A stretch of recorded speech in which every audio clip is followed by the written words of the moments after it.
Baik, selamat malam. Sebelumnya kami berterima kasih kepada Pak Rahmat Kurniawan yang dimana selaku dosen pengampu mata kuliah Data Visualisasi Manajemen Informatika kelas B. Nah, di sini pada penyampaian materi kali ini kami menyampaikan mengenai project based learning yang dimana kami mendapatkan topik mengenai kesehatan yang berjudul penerapan analisis data kesehatan untuk meningkatkan pola penyakit dan biaya perawatan pasien. Sebelum kami menyampaikannya atau mengetahui lebih dalam, kami terdiri dari 5 yang dimana kami dari kelompok 6, saya sendiri Santa Veronica dan juga rekan saya Nadia Fitri Kairani, dan juga Esra Abidnego, ada Rehan Enggal Gemintang serta Salvira Anjeli. Nah, sebelum mengetahui mengenai dataset healthcare lebih dalam, perlu kita ketahui bahwa perkembangan teknologi informasi itu membuat data medis semakin besar dan juga beragam, sehingga analisis data menjadi penting untuk memahami pola penyakit dan juga biaya perawatan. Nah, dengan pembersihan, pengelolaan, dan juga visualisasi data yang tepat, rumah sakit dapat meningkatkan efisiensi, kemudian mengoptimalkan sumber daya, serta membuat daya lebih transparan. Nah, dengan pemanfaatan big data tersebut, itu juga dapat membantu memprediksi kebutuhan layanan kesehatan dengan lebih akurat. Di sini kami melakukan 3 tahap metodologi. Next. Di sini ada 3 tahap. Yang pertama itu pengambilan sumber data. Nah, lalu yang kedua ada pengelolaan data. Kemudian yang terakhir itu ada eksplorasi dan juga analisis data di Tableau. Oke, next. Nah, pada sumber data, di sini kami mengambil dataset yang berasal dari platform publik, yaitu Kaggle, yang dimana dataset itu termasuk kategori healthcare, yang dibuat untuk keperluan analisis dan juga pembelajaran, dan juga bersifat umum ataupun global. Dataset ini terdapat beberapa variabel, seperti ada umur pasien, jenis kelamin, golongan darah, kondisi medis pasien, tanggal masuk, ada tanggal keluar, dokter, rumah sakit, dan sebagainya. Nah, di sini juga terdapat kualitas terhadap data untuk penelitian. Data yang kami ambil itu merupakan data sekunder, yang dimana data tersebut itu menyerupai data medis nyata sehingga aman untuk digunakan. Kemudian data itu juga memiliki banyak variabel penting yang memungkinkan dalam melakukan penganalisisan itu lebih mendalam terkait layanan kesehatan dan juga cocok untuk digunakan dalam menganalisis pola penyakit. Nah, dalam melakukan tahap yang pertama tadi yaitu sumber data, yang dimana kami memiliki beberapa tujuan, yaitu mengidentifikasi pola kondisi medis, lalu menganalisis biaya perawatan, kemudian mengembangkan model prediksi hasil tes, apakah tes tersebut normal atau abnormal, dan juga memvisualisasi tren perawatan pasien dan pengelolaan resource klinis. Selanjutnya, itu ada, nah di sini pada bagian cleaning data. Di sini kami menggunakan platform Python atau dengan Google Colab. Pada tahap pembersihan data, di sini saya jelaskan.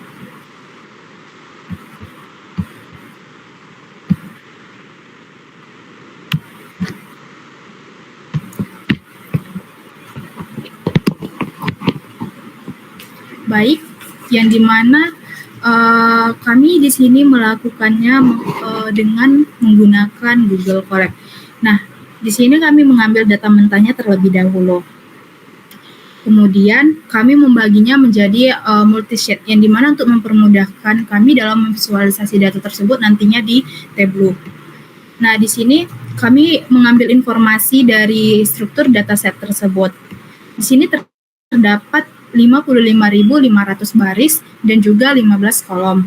Nah, 15 kolom itu ada nama, umur, kemudian jenis kelamin, golongan darah, kondisi medis, tanggal masuk, dokter, rumah sakit, asuransi, jumlah tagihan, terus nomor ruangan, lalu ada jenis penerimaan, kemudian tanggal keluar, dan medis, lalu hasil tes. Nah, sebelum kami melakukan pembersihan, di sini kami mengecek data terlebih dahulu. Di sini terdapat kami mengecek nilai kosongnya. Apakah data tersebut memiliki nilai kosong atau tidak? Nah, di sini setelah kami cek ternyata tidak ada nilai kosong. Kemudian kami juga melakukan pengecekan terhadap data duplikat. Di sini terdapat 534 data duplikat. Nah, kemudian kami juga mengecek apakah tipe data itu sudah sesuai dengan kolom. Nah, di sini kami terdapat date of admission itu memiliki tipenya objek, dan juga discharge date itu objek juga. Nah, yang dimana harusnya kedua tipe data ini memiliki tipe data yang date time. Nah, kemudian di sini juga kami mengecek apakah ada nilai yang tidak logis atau aneh. Nah, ternyata di sini ada, yang dimana billing amount-nya atau jumlah penagihan itu bernilai negatif.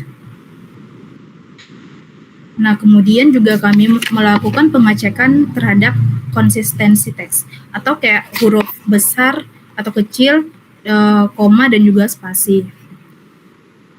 Nah, berikut adalah statistik datanya. Nah, yang dimana dapat diringkaskan bahwa total baris itu ada 55.500, total kolom itu ada 15, nilai kosongnya ada 0, data duplikatnya itu ada 534. Nah, setelah kami mengetahui data-data tersebut, di situ kami melakukan pembersihan data. Nah, di sini kami menghapus data duplikat tersebut, yang dimana datanya menjadi 54.966. Nilai kosongnya tidak kami bersihkan karena tidak ada nilai yang kosong. Nah, selanjutnya ini pada bagian date of admission tadi, yang keduanya ini sudah berubah kami ubah menjadi date time. Nah, kemudian pada billing amount-nya juga kami melakukan pembersihan yang dimana mengubah nilai negatif tadi itu menjadi positif. Nah, pada rumah sakit juga kami melakukan perubahan data rumah sakit yang namanya itu ada spasi itu kami gabungin menjadi satu kalimat. Nah, selanjutnya di sini kami juga melakukan pengecekan terhadap dataset.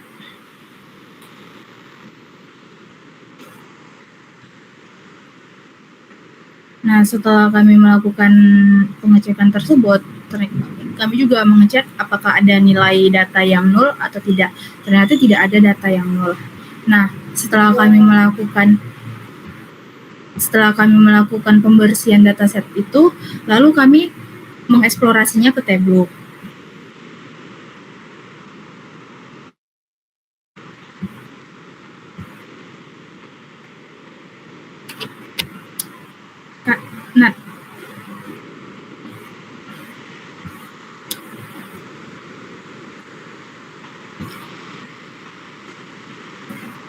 Nah, kami melakukan eksplorasinya ke Tableau.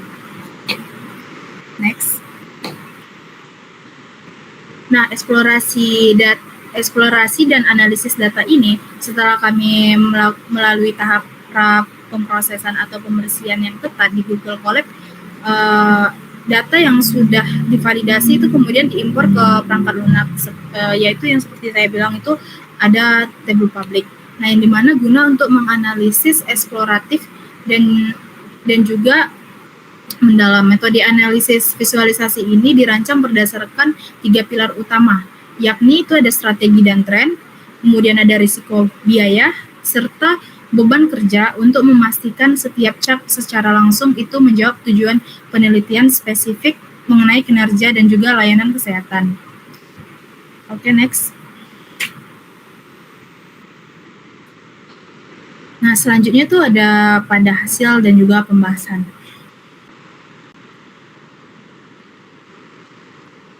Oke, next.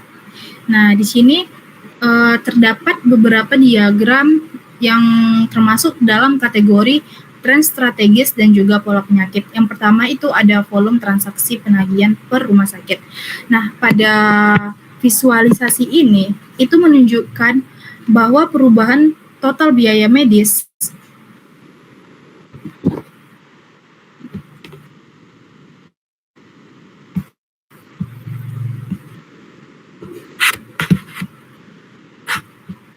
Nah, pada visualisasi ini itu menunjukkan bahwa perubahan pada total biaya medis itu tiap tahun untuk berbagai kondisi kesehatan. Nah, terlihat pola kenaikan biaya hingga puncaknya itu pada tahun 2020. Kemudian cenderung stabil dan juga sedikit menurun pada tahun 2023. Seperti kondisi artritis, lalu asma, dan juga diabetes, yang dimana mendominasi total pengeluaran, kemudian menunjukkan bahwa penyakit kronis menjadi beban biaya terbesar dalam periode tersebut. Nah, selanjutnya itu ada total biaya medis berdasarkan kondisi dan juga gender.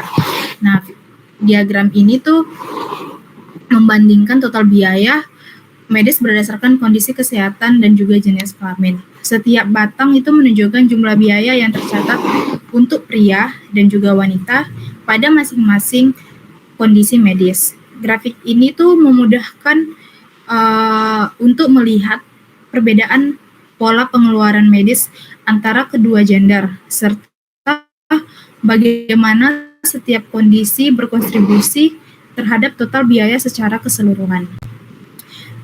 Selanjutnya itu ada proporsi biaya total dan rata-rata penagihan per kelompok usia. Nah, pada diagram ini tuh data menunjukkan bahwa kelompok usia itu produktif. Khususnya itu mulai dari umur 18. Nah, di sini terdapat 1,44% hingga 8 usia pada 85. Nah, itu memiliki kontribusi terbesar terhadap total biaya penagihan. Sementara pada usia 17 itu memiliki proporsi yang sangat kecil. Nah, visualisasi inilah yang berpengaruh karena memberikan detail angka, proporsi, dan rata-rata biaya yang membantu mengungkap kelompok usia mana yang paling membebani biaya layanan kesehatan. Nah, selanjutnya itu ada kategori. Baik, selanjutnya itu ada visualisasi mengenai rata-rata tagihan berdasarkan jenis admission.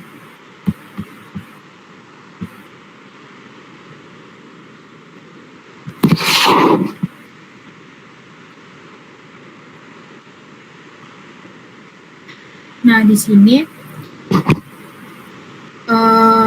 bisa dilihat bahwa visualisasi ini tuh menunjukkan bahwa rata-rata tagihan tertinggi itu berada pada admission urgent.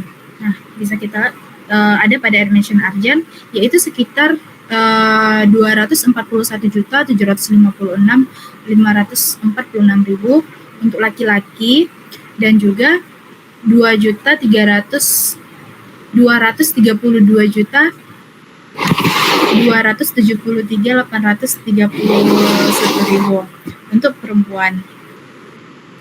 Kemudian pada admission elektif itu berada sedikit lebih rendah dengan rata-rata 238.946 dan juga 238.685.000. Nah, sedangkan untuk admission emergency itu ada memiliki rata-rata yang terendah yaitu 230 juta. Nah, pada perbedaan antar gender ini begitu sangat kecil, sehingga angka-angka ini membuktikan bahwa jenis admission itu lebih mempengaruhi besar kecilnya biaya tagihan dibandingkan perbedaan gender. Nah, selanjutnya itu terdapat visualisasi mengenai heat map. Nah, pada visualisasi ini juga menampilkan bahwa rata-rata biaya penagihan itu pada masing-masing kondisi medis. Nah, warna biru yang lebih gelap itu yang ini itu menunjukkan nilai-nilai rata yang lebih tinggi. Sedangkan warna yang lebih muda itu menunjukkan nilai yang lebih rendah. Nah, setiap kotak ini juga udah dilengkapi dengan label angka. Misalnya ada aspirin itu untuk artritis itu bernilai 25.000. Nah, bernilai 25.689. Kemudian pada ibuprofen untuk asma itu ada 26.338 pada dan begitu selanjutnya, sehingga memudahkan perbandingan antar obat dan juga kondisi. Nah, secara umum variasi warna dan angka pada label ini juga dapat membantu menunjukkan obat mana yang cenderung memiliki biaya rata-rata lebih tinggi daripada kondisi medis tertentu. Nah, selanjutnya itu ada visualisasi mengenai perbandingan variabilitas billing amount per medical condition. Nah, diagram ini menunjukkan perbandingan jumlah penagihan per rumah sakit. Nah, setiap batang itu mewakili satu rumah sakit dengan panjang batang itu menunjukkan besarnya total biaya yang tercatat. Nah, di sini terdapat yang paling tinggi itu ada rumah sakit Adam dengan jumlah 788.000. Nah, grafik ini itu berguna untuk memudahkan pihak rumah sakit untuk melihat rumah sakit mana yang memiliki nilai billing amount-nya yang tinggi maupun juga rendah, sehingga pola perbedaan biaya antar rumah sakit itu dapat terlihat dengan jelas. Nah, setelah kami melakukan visualisasi terhadap beberapa data yang bisa kami ambil insight-nya, baik kuantitatif maupun kategorikal, kemudian kami membentukkan sebuah dashboard. Nah, yang dimana dashboard ini adalah kumpulan dari beberapa data visualisasi yang sebelumnya. Nah, dashboard analisis kesehatan ini